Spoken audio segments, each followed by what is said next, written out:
for it.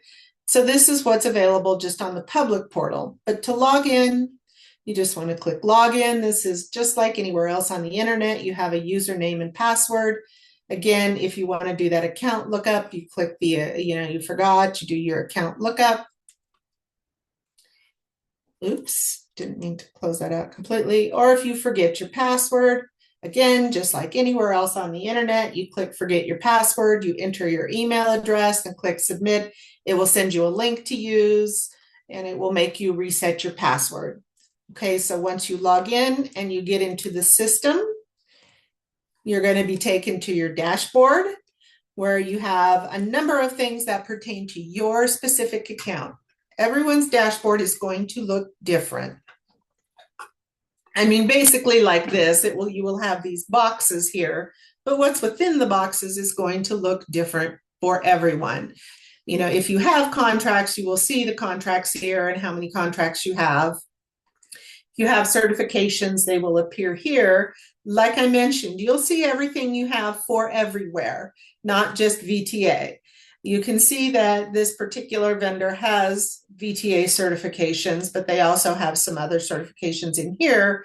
These are some of the customers that we have. This particular vendor has California certifications, but they could have certifications, again, all over the country because we do have currently we have over 400 customers throughout the country. So you could have many, many certifications here. And some other things you could do from your dashboard. If you wanted to renew or apply for certification, you do that here. Again, I will remind you that you must be logged into the agency that you want to renew or apply your certification, renew or apply for certification from. So for instance, we're in VTA's system, so you can only do certification for VTA. But otherwise, everything else can be done for anybody. So if you want to manage your contract and you have contracts with, we're here in California, but if you have a contract with the state of New York, who is one of our customers, you could manage that from here if you wanted to.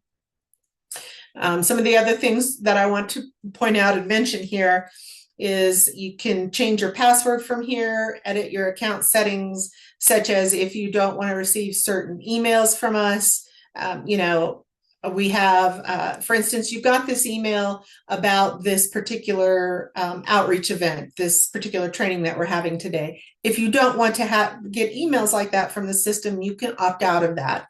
The only emails you can't opt out of are email reminders about your certification needing to be renewed, as well as when you're on a contract and you need to confirm a payment, for instance, or if you are the prime and you need to enter payment information for your subcontractor, you cannot renew or opt out of those emails. But otherwise, you can opt out of receiving any other emails from the system.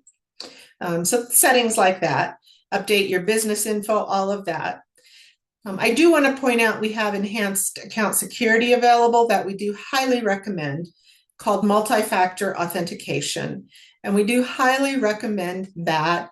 That is when you log in, and you see it in other places on the internet where you have to be sent a code, either through text or email. Ours is through email, but be sent a code that you also have to enter separately from your password.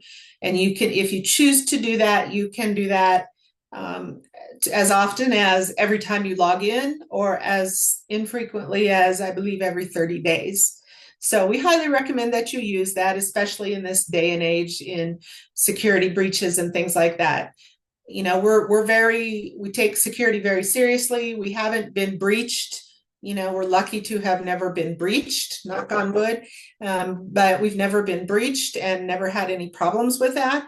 But, we know what happens in this day and age. So we recommend that you do that. But it is available for you to activate at your choosing, should you choose to do so. So that is available. Okay, so on the dashboard, like I mentioned, you have a couple of sections here to access what you have available in the system. And you can see that these are active links here that you can just click and get to view these sections. You can click to see all of your certifications, your contracts. Again, contract is if you're on a contract through one of our different customers, be it VTA, California DOT, State of New York, whoever it might be. So you can just click to go directly there.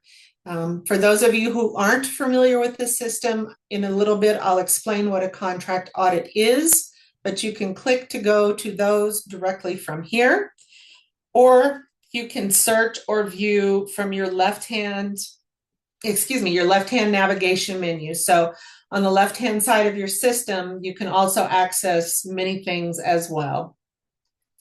I am in the test system because we are going to do a few things that I don't want to affect anything in the live system. So you'll know you're in the live system and whose system you are in. Usually when you're logged in, you will see that organization's logo here. So if we were in the live system, you would see VTA's logo up here. So you'll know whose system you're logged into by seeing their logo up here. It could be VTA or whoever, Caltrans, New York, Texas, whoever's system you're in, you will see their logo up here, and that's how you know whose system you're in. Or it could be, we have private customers as well, general contractors, Kiewit. Many of you may be here because you're on a very large project that VTA is doing right now with Kiewit. So many of you may be here because you're working on that project or some other project. So if you logged into Kiewit's system because you're reporting directly through them, you could see Kiewit's logo or some other large general contractors. So know that it could be that as well. But here you have, the different options. You can view, this just allows you to click things and view your certifications, your contracts, all of these things. Not every one of our customers have these things. It just depends on how they use the systems and which of these types of things they utilize. So for VTA, for instance, you might not have questionnaires available because they might not utilize the questionnaires module. Actually, you would have those available for yourself. Please forgive me.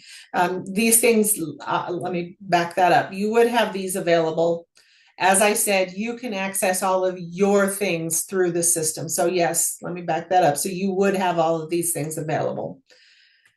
And then you can search. These just allow you to view things. These allow you to search for very specific things. So if you don't want to just view all of these things, if you want to search for one thing very specifically, you would do through here as well. Some of the other things that are available in the system, you can send messages through the system, and we highly recommend that, especially on contracts. When you're on a contract and you have a question about the contract and you want to send a message to the contract compliance officer at VTA, for instance, for a specific contract, you can you would do it through the contract, really, but I would recommend sending a message through the contract, through the system, excuse me. That way, everything stays linked to that contract. It's within the system, and there's history in the system about that message, rather than sending it outside the system through private emails and through a private email system. You have it within the system attached to that contract, so you have a history. We preach that to our customers because it's better for them to have it, because that way, if they're not around, they're on vacation, then their colleagues can find it. If you were to call them to ask a question, they have all the history. But likewise, the same goes for you as a vendor.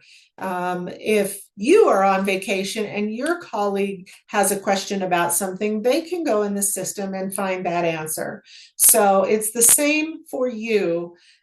Everything you can handle in the system as far as it relates to a contract or certification or anything, the more you keep notes in the system and keep everything in the system related to a contract or your certification or anything like that, we highly advise it, because it's one place to keep everything, and that way you know where you can find the information. That's some of the functions you do as a prime. Your other responsibility as a prime, whether it's as a prime the main prime, or it has a subprime, is that you need to report payments to your sub tiers. Now, what's going to happen, as I mentioned, we're always going to be a month behind in our audits. So as I said, we're now working on January audits because we're in February. And what's going to happen in most cases, it may be slightly different if you work with other agencies, but they will let you know. But for the most part, most of our agencies do what we call automatic audits. And that means that automatically on the first of the following month, an audit is going to be created. So on February 1st, the January audits were created for VTA's projects, including, I mean, if this were a real contract, including this one. So if we're looking at this contract and we view the compliance audit list, we can see here, and as I mentioned, this one started back in November of 2024. So we do have 3 audits that are out there: November, December, and January. And there are a couple of different payments that need to be reported for those months. Not only do the payments to the subcontractors need to be reported, but the payments to the primes need to be reported as well. And so the payments to the primes, if you're a prime, payments to primes can be reported a number of different ways. And so just know that it's going to vary depending, again, on which owner you're working with, owner being VTA in this case. The owner may expect you as a prime to report your own payment. So for January, come February 1st, they may expect you to report your own payment plus report the payment to your subs. But regardless, come February 1st, you're going to get a notification as the prime to enter your sub payments, or as the subprime to enter your lower tier payments. Okay, so what you're going to want to do is come in here to the contract, go to this compliance audit list, and click into the audit. So we're going to look at December because it says it's incomplete. And we have a couple things to do. We're going to do the primes share right now. And we're going to do the subcontractor payment that we need to report. And so for D&M traffic services for December, we're going to go in here and we're going to submit a response. Now you could, if we had normally, you're probably, sometimes as a subprime, you may only have 1, maybe 2 that you're going to have to report. But as a prime, very often you're going to have a whole slew of subprime or subcontractors that you need to report. And you can click to make it easier, submit all incomplete records. And what you're going to get is a table. And when you have a bunch, you're going to see a whole list of subcontractors here. And the table looks like this, okay? And so it's the payment for December. And remember, you'd be doing this in January. I know we're in February, but you would be doing this in January. So you'd put the amount, you would put the payment date, and then VTA has a prompt payment requirement as well. So you must have paid that subcontractor within a certain amount of date of receiving your payment. So this indicates not only the payment date, but these buttons down here, yes, you paid them within the 7 days, no, you did not, or not applicable. And I'm not sure what the not applicable would be, but if it's not applicable, that's what you would check. Then over here, any payment detail you want to type in, any documents you want to attach. So if you do have documents that are appropriate, you can attach documents, and any comments outside of the payment detail that you would like VTA staff to see. Okay, I'm going to back up for a minute because I want you to see what the other screen looks like. So if you were to go into the submit a response area, it's just a bigger, it's the same thing, all the same information, just kind of, you know, in a bigger space, the amount paid, the payment date, and it tells you if you made multiple payments, enter the first payment date. So if you paid on the 3rd and the 10th and the 21st entered the 3rd. So the first payment date, was it prompt? And again, same thing, payment details, you can attach files and type in any comments. Okay, I'm not going to keep going back and forth, so I'm just going to enter a payment here. And the payment date, we'll put in, this was paid in December. Yes, and I'm not going to worry about anything else. Okay.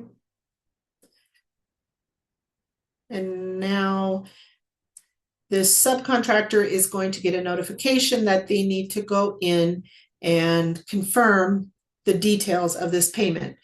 Yes, it was that date. Yes, it was that amount. Yes, it was prompt, all of that. Okay, so if we return to this compliance audit, now you can see the details of that payment. And until the sub confirms it, you can edit it. So if you decided, oops, no, I only paid them $4,000, or I paid them on the 15th, not the 10th, or whatever, you can go in and edit it. There's nobody else here. But if you were to have like 100 subs that you need to pay, and you paid, 2 of them, and you went in and entered that, and the rest of them you paid 0, you could click that mark remaining subcontractors as 0. So to make it easy. So there are tools in here to make your life easier. And then you click to the return to audit notice, and you can see here, and we'll address this in just a moment, because you're a subcontractor also to the prime, to Skanska, you've also received a payment, but we'll go deal with this in just a moment. So I want to go back to the compliance audit list just to cover all this again.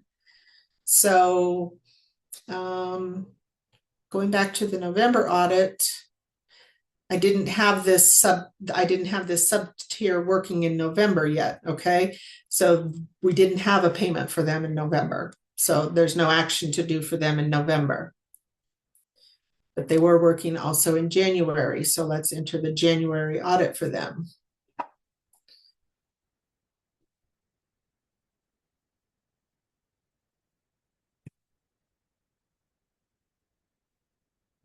Second here, sorry.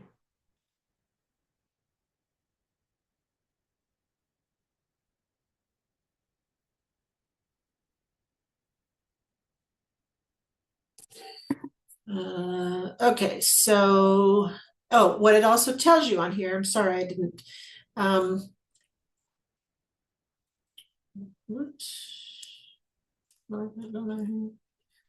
clicked the wrong one. Okay, report 1 subcontractor payment. Okay. Into the wrong one, and I'm gonna say I paid them 2,000 here. Paid them in January.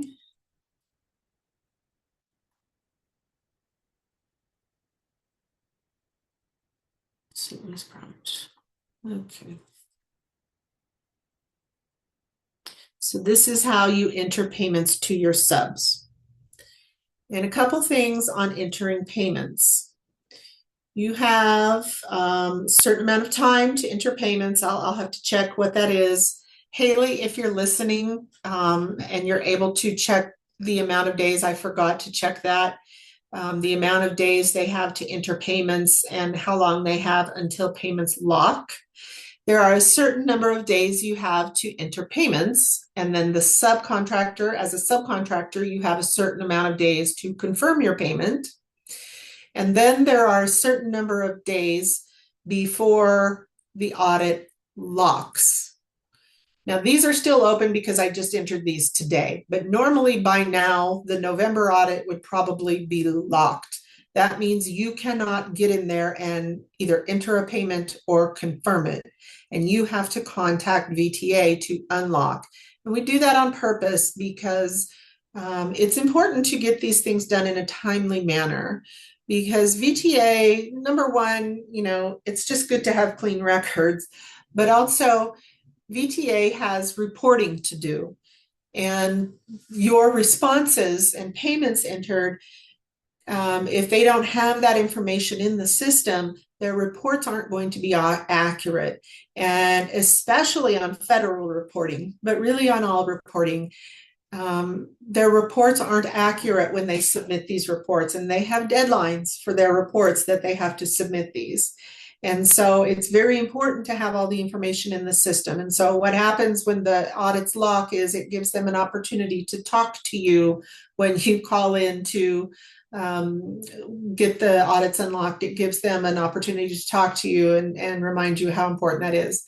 I know that's a bit like having to go to the principal's office, but it really is just a tool for VTA to talk with you and help them get the information in the system so that they can do their reporting when they need to, because it's very critical to their funding. And, I know we all know how crazy funding is right now. And if they don't do their reporting already, and it's always been this way already, if they don't do their reporting when they're supposed to, they risk losing funding.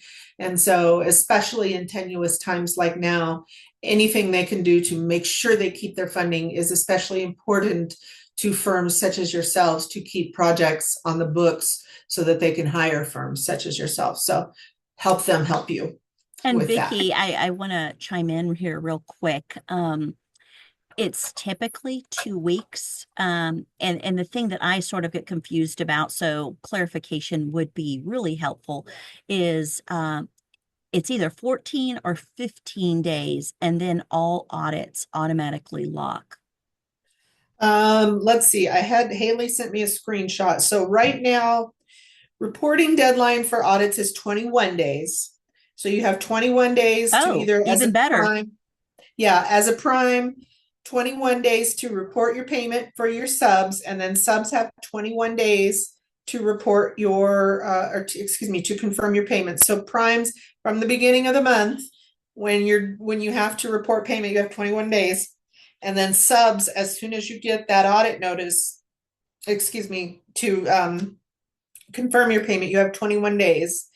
And then you start, I think, maybe what you're thinking of, Jennifer, is the notification. So the system will start sending you out notifications if you haven't done your job in 7 days, and they will continue sending those notifications every 7 days. So you're going to start getting these emails, and these are the types of emails I told you can't opt out of.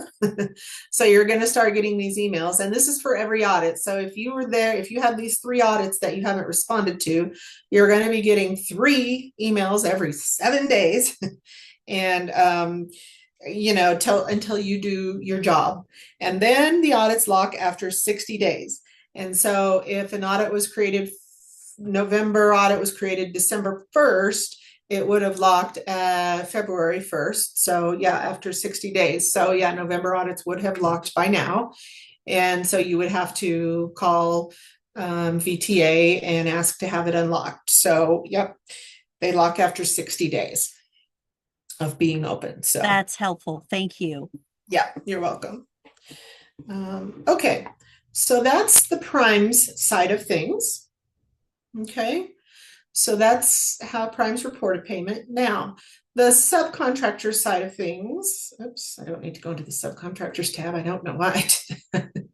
So what is going to happen is, as a subcontractor, you will get a notice that says you need to confirm your payment. And to do that, again, in the contract, in the system, in the contract itself, you can easily go to this compliance audit notice, and it will tell you what's incomplete. Simply view the audit, and you can go into confirm the payment received. And it will tell you the prime contractor for November reported that they paid you XYZ amount, $25,000. Is that correct? You indicate that yes, it was correct. And you were paid on XYZ date. According to our records, okay, I'm skipping ahead too far. I was paid on, this was November, so you can type in a date. You don't have to use this little calendar thing. I'm just being lazy. I was paid on November 20th. Were you paid Okay, I'm messing up dates here because this is the prime was paid on 11/30. Well, the prime can always pay you before they were paid, so that's fine. In accordance with the organization's prompt payment policy, according to our records, the prime was paid on 11/30. So were you paid within 7 days? Yes, we were paid on or before 12/7. Yep, great. Invoice past due. Were you paid? Was the invoice past due? Yes or no? So that is a question you can answer. Was that your final payment? Yes or no? No, our work continues. Yes, this was our last payment. Be very careful when you answer this. In our system, if you indicate yes and it really wasn't, we can go in and do a behind the scenes thing. What this triggers is it turns off these audits, and the audits are no longer created, or the audits are still created, but you're no longer going to be on these audits, and you really should be.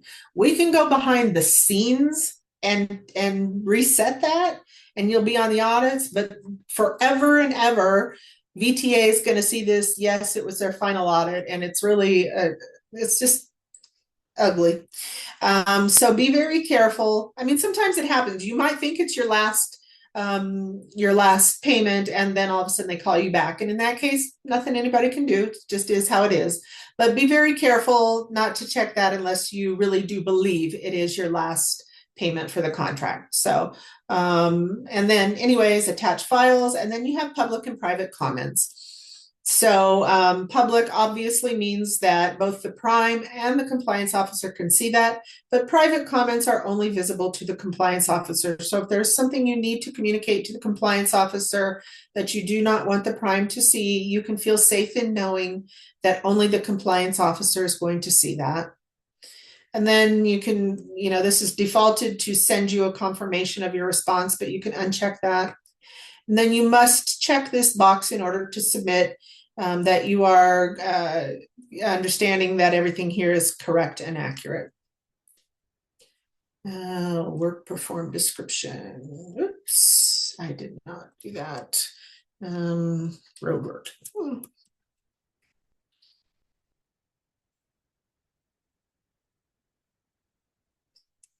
And then you can do the audit response if you want to.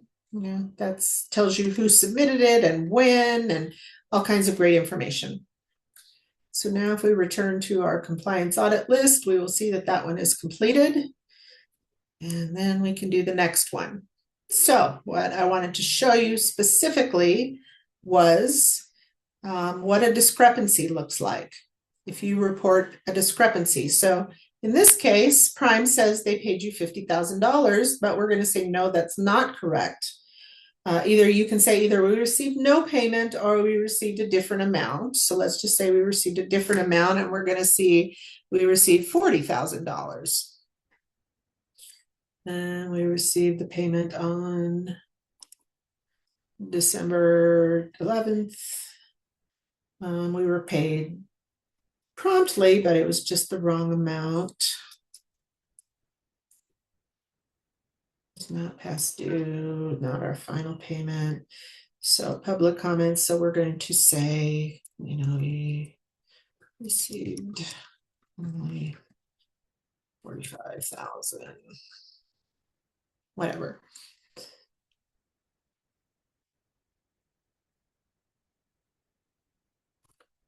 Okay, so a couple things are going on here.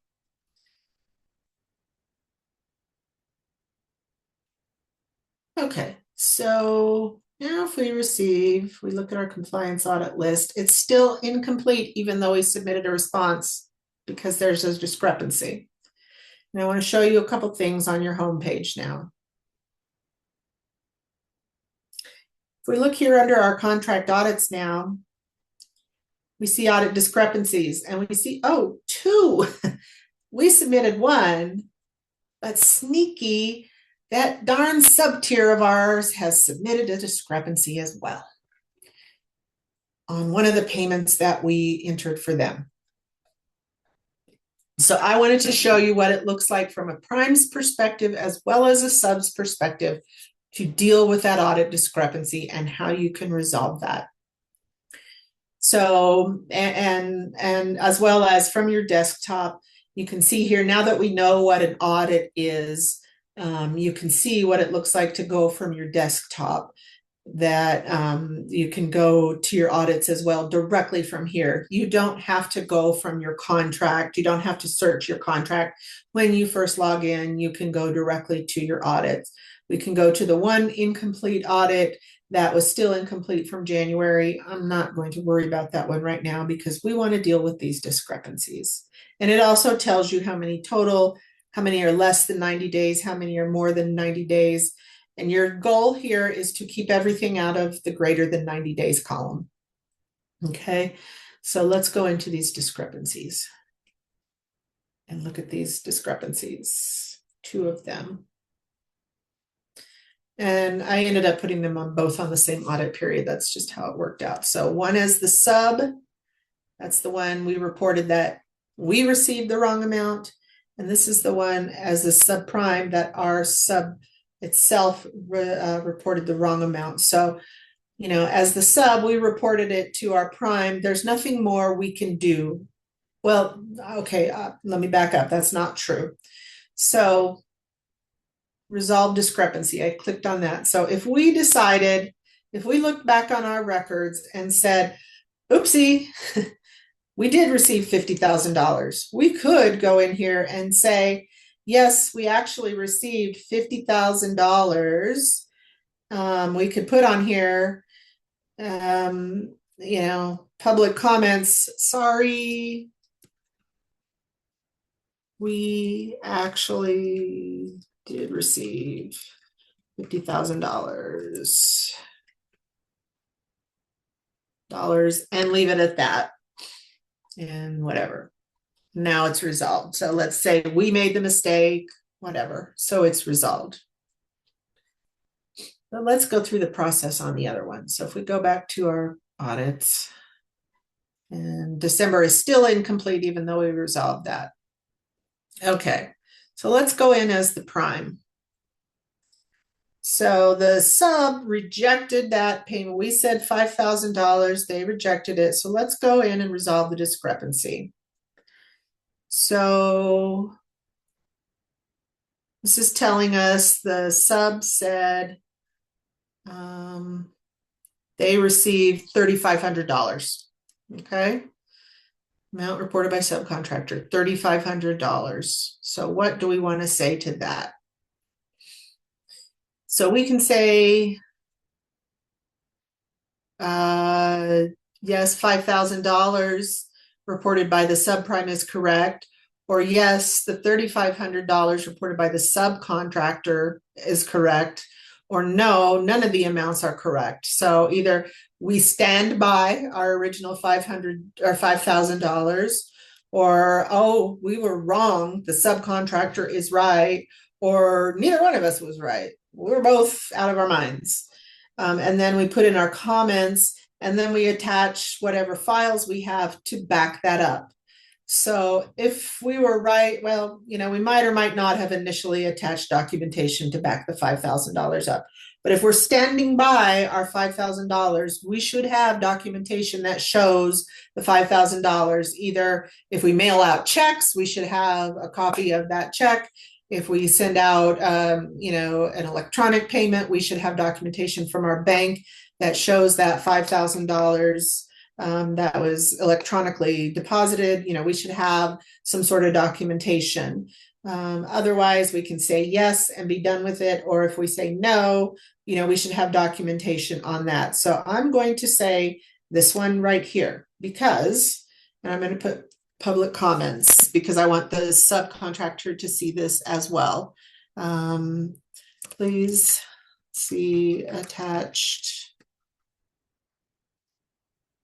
copy of check number dated. I forget, this was December 12, 10, 24. And we would attach a file and yada, yada.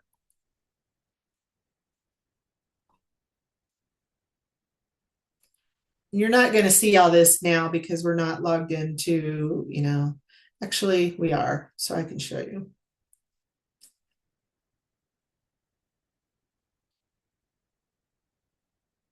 No, actually, we're not. Sorry. So what's going to happen here is it's going to go back one more time to this subcontractor, to D&M, or what was their name? D&M Traffic Services. And they're going to have one last chance to say that they stand firm, or no, they agree with Atlantis. They did actually receive the 5,000. And whatever they say, if they agree with Atlantis, the discrepancy is going to be resolved and everything's going to be great. But if they stand firm saying they only received 3,500, it's going to go to VTA to step in. And at that time, VTA is going to have to review all the documentation and come to a determination. And you don't want it to get to that point. Frankly, you want your businesses, you want to be able to resolve it amongst yourselves. You don't want to have the principal come in and resolve it. You want to be able to resolve it between businesses. But if it has to come to that, then VTA is going to have to step in and review the documentation. But, usually it doesn't have to go to that extreme because somebody has documentation somewhere of what's going on. But anyways, that's how it works in the system. So it starts with the prime recording the payment, the subcontractor identifying the discrepancy, the prime coming back and saying, I made a mistake or I did not make a mistake, and proving it if they say I did not make a mistake. Here's my documentation of what I paid you. And if they're able to prove that, then, it's usually on the sub to disprove. Now, if they mailed a check, then it's, could be a lost in the mail situation, something like that. But if it's an electronic deposit, then, that's, a different kind of situation. So, at any rate, there's a method to handle the discrepancy in the system that it goes back and forth a couple times before the owner has to get involved, the owner again being the organization, VTA in this case. So there is a mechanism in the system for a discrepancy to be handled. And again, keep an eye on your dashboard as either a subcontractor or a prime, a subprime especially, or a prime. It really is upon you to keep an eye for these discrepancies. As a subcontractor yourself, once you say I didn't get paid what the prime said I did, make sure you're keeping an eye out for the response from that prime. So always keep an eye on this discrepancy and an eye out for the responses to that. So again, make sure you're keeping an eye on your dashboard for discrepancies and for everything. I recommend that you log into the system frequently, especially around the first of the month when you know that audits are being opened, and looking for those audit notifications. Primes and subprimes, keep an eye out for those notifications that it's time for you to record payments to your subs or your lower tier subs, and get those in promptly. If you are responsible as a prime for entering your own payment, make sure you're doing that as well. But then keep an eye on your email from those notifications from the system that it's time for you to do a job, whether it's entering a payment or confirming a payment, and get those in promptly. But yeah, log into your system on a routine basis and check for these things up here in this top corner here to make sure that you're doing things that you need to. Utilize the system's tools such as the videos that I mentioned. Contact support when you need to with any questions. But if you need to, be sure to reach out to VTA if you need to with questions as well. But those are the things I wanted to show you in the system today. And register for those classes, like I mentioned down here in the help and support section, if you need to, these training classes. Again, they'll go over what we went over today, but there's the system introduction, there's submitting a certification application. We did not go over that today. So if you need help with that, that's a good class to take. But there's also compliance training as well. So if you need a refresher on anything, please make sure you take those classes as well. Vicky, thank you so much.